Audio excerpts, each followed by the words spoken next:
हाय दोस्तों, welcome back to my YouTube channel. आज हम लेके आए हैं क्लास 10th का एक बहुत ही इंपॉर्टेंट टॉपिक और हर परीक्षा में ये 5 नंबर का आपकी 10th की परीक्षाओं में लगातार पूछता हुआ आ रहा है। वक्रता त्रिज्या r तथा फोकस दूरी f में संबंध। ठीक है, कैसे हमें ज्ञात करना है f बराबर r/2 बीटा है, यानी कि जो फोकस दूरी जो होती है वो वक्रता त्रिज्या की क्या होती है, r होती है। ठीक है, चलिए हम स्टार्ट करते हैं इसी का डेरिवेशन। पहले हम बनाते हैं एक अवतल दर्पण। ठीक है, अवतल दर्पण में एक कामन रेखा होती है और उस कामन रेखा को हम लोग कौन सी रेखा बोलते हैं, मुख्य अक्ष। उस कामन रेखा को हम लोग क्या बोलते हैं, मुख्य अक्ष। यहाँ पे आपका होता है फोकस दूरी और यहाँ पे होता है आपका वक्रता केंद्र। ठीक है, यहाँ से एक किरण आएगी मुख्य अक्ष के समांतर। यदि कोई किरण मुख्य अक्ष के समांतर आती है तो परावर्तन के पश्चात वो किससे होकर गुजर जाती है, फोकस से होकर गुजर जाती है। ठीक है, ये नियम होता है प्रतिबिंब बनाने का, आप लोग पढ़े हैं। यानी कि कोई रेखा यदि मुख्य अक्ष के समांतर आती है तो वो टकराने के बाद फोकस से होकर गुजर जाती है। ठीक है, इस वाली रेखा से हम इस वक्रता केंद्र पर डालेंगे अभिलंब। इस पर क्या डालेंगे हम लोग, अभिलंब। बोला कोनो दिक्कत ना है, इस पर हम लोग क्या डालेंगे, अभिलंब। ठीक है, अब ये वाला जो कोण होता है इसको हम लोग नाम देते हैं कोण 1 और ये वाला जो कोण है उसको हम नाम देते हैं कोण 2। हम लोग पढ़ के आए हैं कि यदि कोई किरण किसी सामान मतलब चिकनी सतह पर आकर टकराती है तो टकराने के बाद क्या हो जाती है, उसी माध्यम में वापस लौट जाती है। अगर हम इसके बीचों बीच एक अभिलंब खींचते हैं, ये अभिलंब का काम क्या होता है, ये दोनों कोणों को आपस में क्या करता है, बराबर बराबर काटता है। यानी कि कोण आई बराबर कोण किसके हो जाता है, आर। वैसे सेम चीज इसमें हो रहा है, ये वाली किरण जा रही है और इसके बीचों बीच एक अभिलंब खींचा जा रहा है।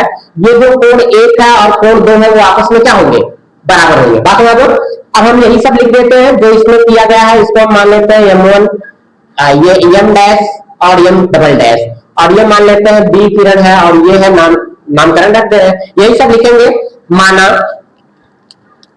यहाँ पे लिखेंगे माना m1 व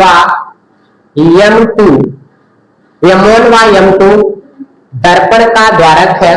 दर्पण का क्या है, दर्पण का द्वारक है तथा एक किरण, वो किरण कौन सी है, BA किरण अवतल दर्पण पर क्या होती है, आपतित होती है। अवतल दर्पण पे क्या हो रही है, अवतल दर्पण पर आपतित होती है। अवतल दर्पण पर क्या होती है, आपतित होती है तथा ये परावर्तन के पश्चात किससे होकर गुजर जाती है, फोकस से। तथा यह परावर्तन के पश्चात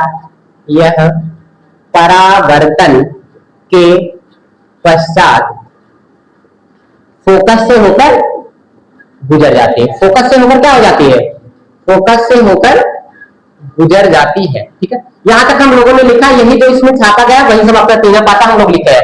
यही m1 m2 जो है वो दर्पण का द्वारक है तथा BA एक किरण अवतल दर्पण पर ये वाली किरण क्या हो रही है, आपतित हो रही है तथा परावर्तन के पश्चात वो किससे होकर गुजर जा रही है, फोकस से होकर गुजर जाती है। हमने A से लेकर C पर एक क्या डाला, A से C पर अभिलंब डाला। A से C पर हमने क्या डाला, अभिलंब डाला। अभिलंब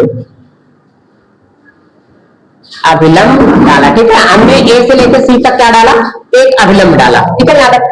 चलिए आगे चलते हैं। अब हमने पढ़ा है कि ये जो कोण 1 है वो किसके कोण के बराबर हो जाएगा, कोण 2 के। जो कोण 1 है वो किसके कोण के बराबर हो जाएगा, 2 के। और ये किसके नियम से हो रहा है, परावर्तन के नियम से। किसके नियम से हो रहा है बेटा, परावर्तन के नियम से। किसके नियम से हो रहा है, परावर्तन के नियम से। ठीक है, ये वाला कोण और ये वाले कोण आपस में परावर्तन के नियम से क्या हो जा रहे हैं, बराबर। अभी बताया गया था। अब हम लोग देखेंगे इस वाले का। अच्छा, एक चीज आप लोग मैथ में पढ़ते हुए आए हो कि यदि दो समांतर किरणें को एक तिर्यक रेखा काटती है तो उसके एकांतर कोण आपस में क्या होते हैं, बराबर होते हैं। जैसे यहां से लेके ये BA रेखा जो है और नीचे वाली जो C और P रेखाएं हैं, इसको एक तिर्यक रेखा ये वाली काट रही है, नहीं काट रही है, काट रही है ना। ये वाली रेखा काट रही है, नहीं काट रही है, काट रही है। यानी कि जो कोण 1 है ये वाला कोण, इसको हम मान लेते हैं कोण 3।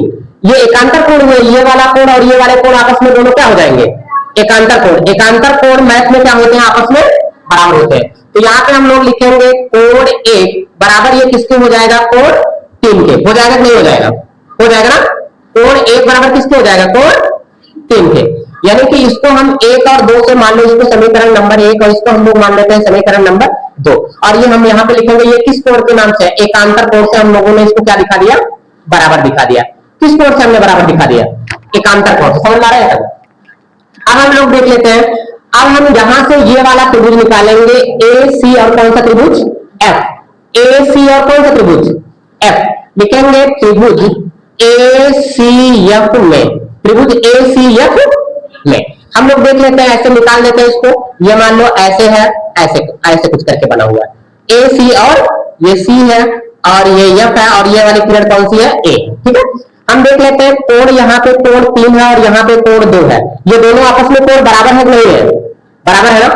कोण 3 और कोण 2 आपस में बराबर है कि नहीं, बराबर है। अगर यदि किसी एक त्रिभुज के दो कोण आपस में बराबर होते हैं तो उनके सामने वाली भुजाएं आपस में क्या होती है, बराबर होती है। इस कोण 3 के सामने वाली भुजा कौन सी है, ए और एफ। यानी कि कोण मतलब भुजा, भुजा ए एफ वो बराबर किसके हो जाएगी, इस वाले सामने वाले की, सी एफ के। किसके बराबर हो जाएगी, सी एफ के। किसी को दिक्कत यहां तक, यानी कि जो ए एफ रेखा है वो किसके बराबर हो जाएगी, सी एफ के। इसको हम लोग मान लेते हैं समीकरण नंबर 3। इसको हम लोग क्या मान लेते हैं, समीकरण नंबर 3। बात में आ रहा है यहां तक। चलिए अब आगे देखते हैं। हमने इसको जूम करके दिखाया है कि ये वाली जो किरण जा रही है वो एफ पर जा रही है। यदि दर्पण का द्वारक बहुत छोटा होता तो ये जो ए एफ रेखा है वो किसके बराबर हो जाती, पीएफ के। होती नहीं होती। अगर हम इस दर्पण को छोटा मान लें तो ये वाली जो किरण है वो किस पर आकर रुक जाएगी, एफ पर। यानी कि अगर दर्पण का द्वारक हम लोग क्या ले लें, छोटा ले लें। अगर दर्पण का द्वारक कैसे ले लिया जाए, छोटा ले लिया जाए। अगर दर्पण का द्वारक छोटा ले तो क्या हो जाएगा, ये जो एफ है वो किसके बराबर हो जाएगी, पीएफ के। क्योंकि ये वाली किरण इस पर आकर चिपक जाएगी। यानी कि जो एफ है वो किसके बराबर हो जाएगी, पीएफ के। किसके बराबर हो जाएगी बेटा, पीएफ के। अब एक चीज तुम लोगों को दिखाई दे रहा होगा कि ये जो एफ एक साइड आपस में बराबर है नहीं है, बराबर है ना। चलो अब देखो इधर देखो, ये देखो 2 और 3 आपस में, 3 और 4 आपस में एक साइड इनकी बराबर है, एफ बराबर एफ है कि नहीं है। यानी कि ये जो सीएफ भुजा है वो किसके बराबर हो जाएगी, पीएफ के। जो आपकी सीएफ भुजा है वो बराबर किसकी हो जाएगी, पीएफ के। क्यों हो रही है, क्योंकि ये एक साइड अगर आपस में बराबर होते हैं तो इसके बराबर हम इसको लिख सकते हैं। इसको मान लेते हैं समीकरण नंबर 5। हालांकि समीकरण मान ले रहे हैं सरलता के नाते, हालांकि समीकरण मान नहीं चाहिए था, ठीक है, लेकिन मान ले रहे हैं, थोड़ा ज्यादा समझ में आएगा। तो यहां से बेटा हमने निकाल लिया सीएफ बराबर किसके है, पीएफ के। अब हम लोग लिखते हैं यहां से सी से लेकर पी तक यदि जोड़े, ये जो सीपी है इस वाली पूरी वाली रेखा को अगर हम जोड़ेंगे तो सीएफ प्लस पीएफ करेंगे नहीं करेंगे, करेंगे ना। यदि अगर हमें यहां पी से लेकर सी तक जोड़ना है तो सीएफ प्लस पीएफ करेंगे नहीं करेंगे, तभी तो पूरी दूरी निकल पाएगी। जैसे मान ला ये वाली दूरी यहां से लेकर यहां तक 2 है और ये वाली दूरी यहां से लेकर यहां तक 2 है। अगर आपसे कोई पूरी दूरी पूछ लेगा तो पहले सीएफ प्लस पीएफ जोड़ोगे नहीं जोड़ोगे, तब 2 जुड़ के 4 होगा, होगा ना। यानी कि जो सीपी है वो किसके बराबर हो जाएगी, सीएफ प्लस एफ पी के। यानी कि ये बराबर हो जाएगी सीएफ प्लस एफ पी। यहां तक किसी की समस्या नहीं है। अब हमने पढ़ रखा है कि सी से लेकर पी तक की पूरी दूरी क्या कहलाती है, वक्रता त्रिज्या। क्या कहलाती है, वक्रता त्रिज्या। यानी कि जहां पे आपका सीपी है उसकी जगह पे क्या हो जाएगा, आर हो जाएगा। यहां तक किसी की समस्या नहीं। अब हम सीएफ की जगह पे क्या लिख सकते हैं, एफ पी लिख सकते हैं, नहीं चाहे पीएफ लिखे चाहे एफ पी, प्लस इसको भी लिख ले रहे हैं एफ पी। यहां से हो जाएगा आर बराबर निकल के आएगा, इसको हम जोड़ लेंगे, ये 2 पीएफ निकल के आएगा। आएगा कि नहीं आएगा, आएगा ना। यहां से हम लोग आर बराबर निकालेंगे 2, इसके बीच में क्या माना जाता है, गुणा। अच्छा पीएफ क्या है, पी से लेके एफ तक की दूरी हम लोग क्या मानते हैं, फोकस दूरी। इसको हम लोग क्या मानते हैं, फोकस दूरी। यानी कि यहां से यहां तक की लेकर ये आपको निकल आ गई फोकस दूरी।